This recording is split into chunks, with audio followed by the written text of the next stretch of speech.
Chair सबको नहीं मिलती सर, ये जनाबों को मिली है, वालों ने दी है। इनका हक इनको मिलना चाहिए और आपके जरिए से मिलना चाहिए, हम आप तक इनकी बात पहुँचेंगे। शुक्रिया।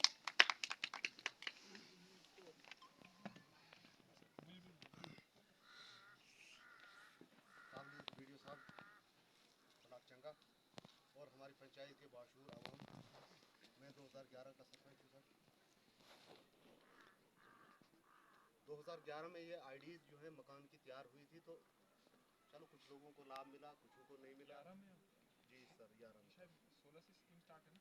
नहीं सर, ये तब एक एक केस हमको भी मिलता था, दो, लेकिन पीएमएवाई जो है ये 2016 से स्टार्ट हुई। हाँ, तो उस वक्त ज़्यादा केसेस आने लगे। हमारे दौर में तो थोड़ा कम था, लेकिन ये आईडी जो है ये 2011 में बनाई गई थी। उसी के मुताबिक मतलब आगे लोगों को मकान मिले। चलो पैसा क्या मिला क्या नहीं, किसने बनाया किसने नहीं, कोई ऐसा चलता रहा सिस्टम। तो सर ये हमारी पंचायत जो है ये काफ़ी दूर दराज एरिया है और यहाँ इसमें बहुत सारे गरीब लोग बसते हैं। अब हमने कभी उस वक्त ऐसा भी था कि टास होकर भी हमने मकान देना पड़ता था हमको, क्योंकि दो बंदे एक ही कैटेगरी के आ जाते थे। फिर हम बोलते थे यार एक मकान है हमारे पास और टास कीजिए, वो उनको हमने उसी तरह भी मुतमईन किया है। उसके बाद में काफ़ी सारा कोटा भी आता गया और चलो फिर भी मकान बने। आज की इस डेट में सरकार ने जो 80 लाख मकान का ये मतलब किया है, तो आपके माध्यम से, आपके कागज़ के माध्यम से हमारे ब्लॉक चंगा में ये चांटी जो है सबसे बड़ी पंचायत है। हाँ। और हम ये चाहेंगे आज आपके इससे कि यहाँ कम से कम आज इस पंचायत में कोई भी ऐसा डिजास्टर केस न रहे इस पीएमएवाई के इसमें। तो यही हम आपसे मतलब आशा भी करते हैं। और ये लोग सभी ऐसे इजलासों में इतने लोग नहीं आते चाहिए, लेकिन इनको इतना पता उसके लिए डेट भी है। और इन लोगों ने आपके ऑफिस में फांसी भी सबने दी है। इनके पास जो जो आपने फॉर्मेलिटी पहले कुछ निकाली थी, बाद में कुछ फिर देखें वो चेंजिंग हुई, कुछ एफिडेविट्स वगैरह, वो भी सब इन लोगों ने बना के पैसे खर्च करके अपने घर में रखा। तो मैं इतना बताऊंगा कि पीएमएवाई के मतलब इसके जुमरे में जो भी मतलब लोग आते हैं, जो गरीब लोग हैं, उनको सबको मकान मिले। तो मैं ये नहीं कि कहता हूँ कि आप इससे भी कुछ बोलना चाहेगा, फिर उसके बाद ग्रीवेंसेस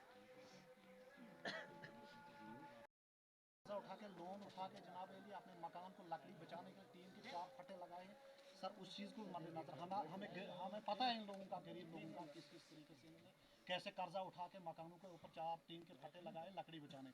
उससे वो अमीर नहीं है सर। इसलिए मेरी गुजारिश है, हम लोग सब मिलजुल कर, हमें पता है हमारा पंचायत के लोग हैं सर, हमें पता है कौन गरीब है कौन क्या है कौन क्या है।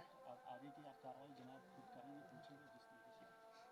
देखिए ये एक जो एक ऑलमोस्ट हर पंचायत में हमें ये क्वेश्चन आ रहे हैं कि अगर हमारे घर के ऊपर टीन है तो क्या हम एलिजिबल हैं, या इससे भी ज़्यादा एक क्यूरी आ रही कि एक घर में 3 या 4 भाई रह रहे हैं तो उसमें से क्या मिलेगा, सबको मिलेगा या किसको मिलेगा, क्या मिलेगा।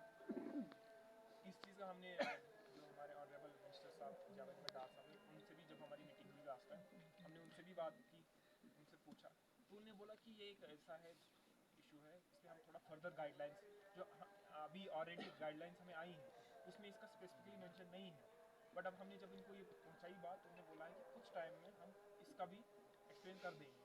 और मुझे जितना लगता है कि मैं भी इसमें कुछ हो प्रोविज़न कि एटलीस्ट अगर 3 भाई तो एटलीस्ट 2 को मिल जाए।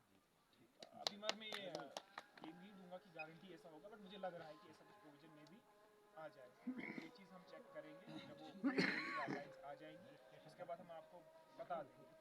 तब तक आप ये काम कीजिए जो बेसिक डॉक्यूमेंट्स जो आप, मगर इसमें भी ये है कि अगर आप मानते हैं कि आप एलिजिबल हैं, जैसे देखिए इसमें बहुत सारे क्राइटेरिया है, मैं कुछ बताऊंगा, है तो काफ़ी लंबी लिस्ट। जैसे पिछली बार ये था कि 2 व्हीलर्स भी जिसके पास थे, मतलब 2 पहियों वाली गाड़ी, बाइक स्कूटी, वो भी एलिजिबल नहीं थे। बट इस बार ये है कि जिनके पास 2 व्हीलर है वो एलिजिबल है, बट 3 व्हीलर मान लो ऑटो वगैरह भी किसी का अपने नाम पे, वो भी एलिजिबल नहीं है। इसी तरह से आपका ये चूल्हा या राशन कार्ड वो जो मिलता है वो भी एक एलिजिबिलिटी क्राइटेरिया है। इनकम महाना 15,000 की और सालाना वो 1,80,000 शायद बनती है, ऐसा कुछ अमाउंट है। जिसकी इनकम इससे कम है वो एलिजिबल है। अच्छा, ज़मीन का कागजात, देखिए अब इसमें भी वो फर्दर प्रोविज़न है कि हमें डीसी साहब ने बोला है कि अभी तो क्राइटेरिया है कि हर किसी के पास ज़मीन होनी चाहिए फिर जाके एलिजिबिलिटी, बट जिनके पास ज़मीन नहीं है तो अभी हम उनके लिए मैं ये बोलूँगा कि वो अपने कागजात रखें, हम सरकार से बात करते हैं। अगर सरकार कुछ प्रोविज़न देगी कि सरकारी ज़मीन में उनको बनाने दिया जाए तो अगर वो होगा तो फिर जाके हम उनको भी रखें, बट एज ऑफ नाउ इस वक्त उनके लिए नहीं है।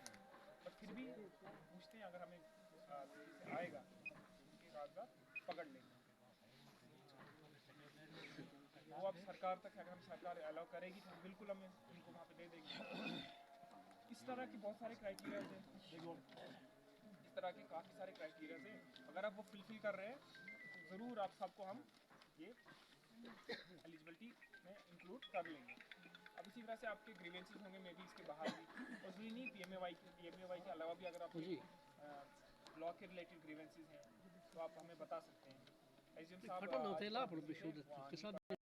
स्टाफ की कुछ कमी है उनको, और थोड़ा कैंप्स वगैरह भी और भी जगह है, तो इस वजह से वो आ नहीं पाए। पर उन्होंने मुझे बोला है कि कुछ भी ग्रेवेंस वगैरह है तो मैं नोट डाउन करके उनको फॉरवर्ड कर दूंगा। ओवरऑल कोई भी ग्रेवेंस वगैरह कुछ भी होगी तो मैं कर लूँगा उसको रिकॉर्ड। तो अगर आपकी कुछ ग्रेवेंसेस हैं तो आप बारी बारी आके बता सकते हैं। जो हमने बोला इसके अलावा कोई बोलना अगर चाहता है तो बता सकते हो आप, खुल के बता सवाल सकते हो, पूछना है आप आपको कुछ दिल की बात बोल सकते हो आप यहाँ पर। जैसे हमारा ये क्या बोलते हैं